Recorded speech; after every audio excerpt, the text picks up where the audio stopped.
Hi friends, it's Daira. Welcome back to my channel. So in today's video, I am going to show you how I colored my client's hair. But as you can see, her hair is really long and she wanted a lot cut off. So that's the first thing that I did. And you can see here, I asked her to physically show me where she wanted me to cut her hair. I always do that because I want to make sure that my clients and I are on the same page as far as cutting, because seriously, once you cut the hair, there's nothing you can do to put it back. So you always want to make sure that you know exactly what it is that your client wants done. So as you can see, she wanted a lot cut off. However, I did keep more than she wanted cut off because I knew that I did have to go back after the hair was clean and straightened and make sure that the cut was 100% okay. So you always want to give yourself a little wiggle room so you don't end up cutting more than what you need. So I did keep about 2 inches more than she wanted cut, but I wanted to cut it because it just made no sense to color all that hair just to cut it off. So as you can see, it had been a while since we lightened her hair, so there was a big gap between what was already lightened and what needed to be lightened. Now she did want a two-tone color. She wanted a copper on the top and to keep it blonde at the bottom. So first I am applying lightener. I am using the Blonde Solutions and I'm using a volume 10 developer. I am applying it on the middle of her hair strand, leaving about an inch to the root, which I do go back later and do, but first I wanted to make sure that I got the lightener started lightening the mid shaft and not the root, because we all know that with the heat from the head, that process is quicker. So I'm just gonna go through and apply this.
Sadly, I was unable to get the footage of how I did the rest of the color because I'm not the only person that works in the salon. I have a stylist who works there as well, and sometimes it gets a little bit too congested and my camera, the stand and the lights and all that gets kind of in the way, so I wasn't able to get the footage. So what I did was continue lightening the rest of the hair.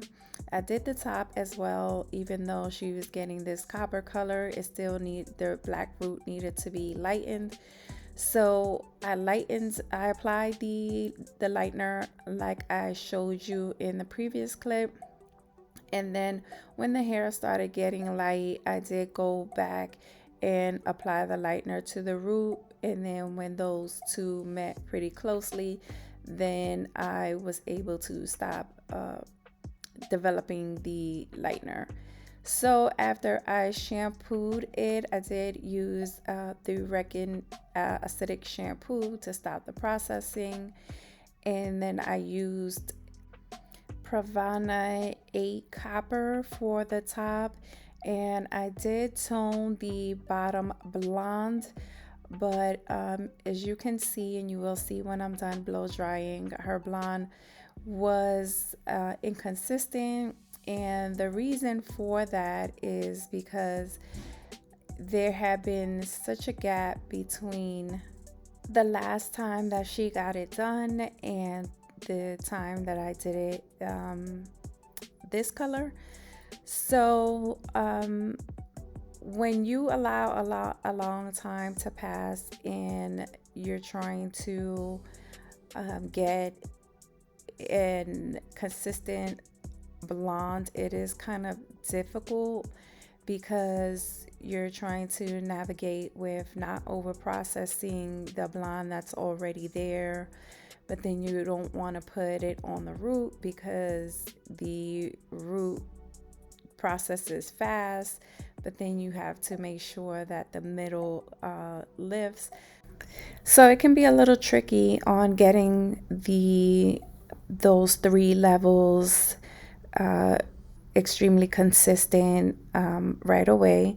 So I could have put the hair into foils, but I didn't want to incubate the hair, and in the event that I possibly overlap the lightener into the blonde. So I just chose to do it that way. I did not also want to apply lightener again at this time as well. She and I discussed it together. We also had the option of toning to a darker blonde just so that it can be a more of a consistent color, but she didn't want to do that. She said just leave it light because she was returning back sooner than normal because of an event she had to go to. So when she did come back, she did have a little bit of root. So we were able to do her root in a timely manner. And we retoned. And this time we were able, well, we did the root and I applied the lightener on the parts that were still a little yellow. So I was able to lift that some more, and then we retoned it and it was perfect after that. So yeah, I like to keep it real on my channel, so I just wanted to point that out. It just is what it is. Even the hair color experts of all times have situations where you do the best that you can and just work with what you have.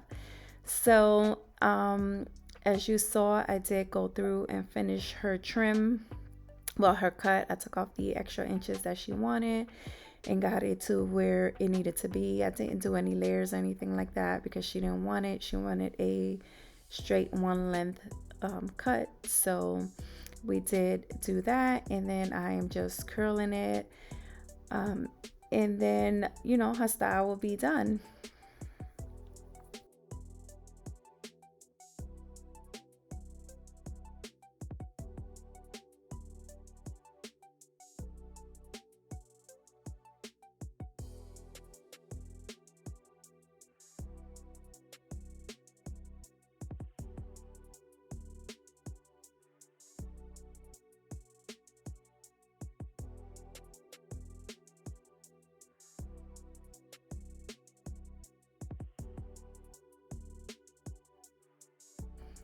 So as always, I finish the style with a little bit of Seal the Deal shine spray that's going to help against the humidity so that her curls could last and give it some nice shine. So yeah, this is what her hair looks like. I put some nice big curls in it. She was happy with her hair. So yeah, guys, as always, please make sure to leave any comments or questions down below. I always get to them. Please make sure to follow me on Instagram, 7zen Hair. I will leave that down in the description box down below, along with the products that I used, and also my Amazon store and my website in case you're interested in purchasing any items. Please like this video and subscribe if you haven't already done so. Thank you so very much for watching, and I will see you in my next video. Oh, and by the way, this is when she came back and we got that blonde consistent from root to end. Thanks for watching, guys.